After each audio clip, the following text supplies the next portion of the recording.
A formação de um grande império trouxe aos romanos uma série de dificuldades ligadas à manutenção dos limites territoriais com outros povos europeus. No século IV, os povos germânicos foram, aos poucos, atraídos pela disponibilidade de terras férteis e o clima ameno das possessões romanas. Essas populações também sofriam com a pressão militar exercida pelos hunos, fortes guerreiros mongóis que forçavam a entrada dos germânicos no Império Romano. Neste período, os romanos tinham o costume de chamar esses invasores estrangeiros de bárbaros. Essa palavra de origem grega era destinada a todo aquele que não tinha capacidade de entender a língua e os costumes romanos.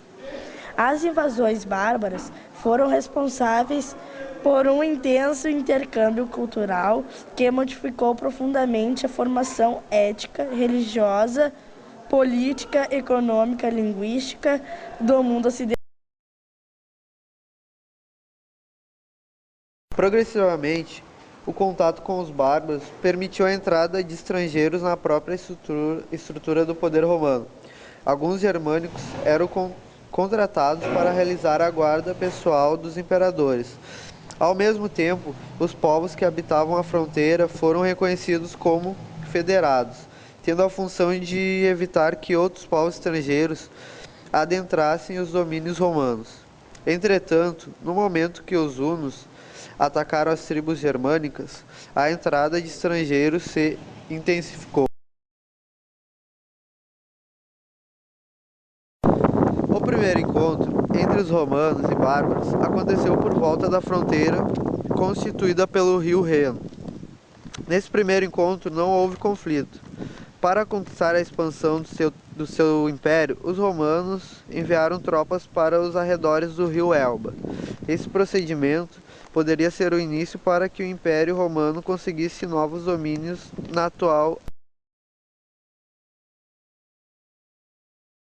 Os visigodos, com medo com que os hunos podiam fazer, fugiram do império e pediram ajuda aos romanos.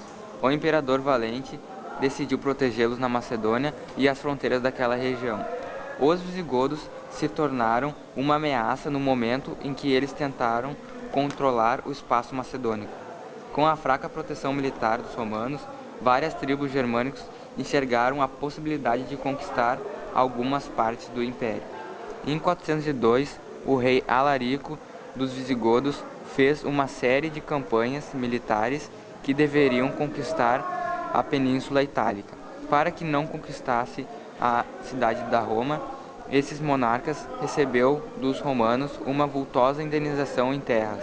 Em seguida, os visigodos tomaram a Península Ibérica e a região sul da Gália.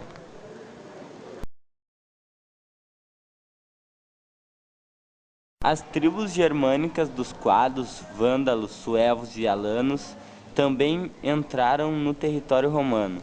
Os vândalos dominaram o norte da África e, sob o comando de Genserico, formaram seu reino com capital em Cartago. Aproveitaram do seu fortalecimento econômico e militar para saquear a cidade de Roma.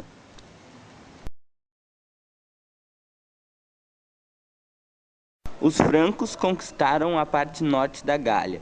Os borúngios, em 433, se instalaram na região do rio Rodano. Jutos, anglos e saxões promoveram em conjunto a conquista da ilha da Bretanha. O Império Romano se mostrava todo desfigurado com a formação de novos reinos que tomaram toda a Europa Ocidental. Aos romanos ainda restava o controle da Península Itálica, mas, contudo, no ano de 476, os Hércules, comandados pelo rei Odoraco, depuseram Rômulo Augustulo e o último imperador do Império Romano do Ocidente.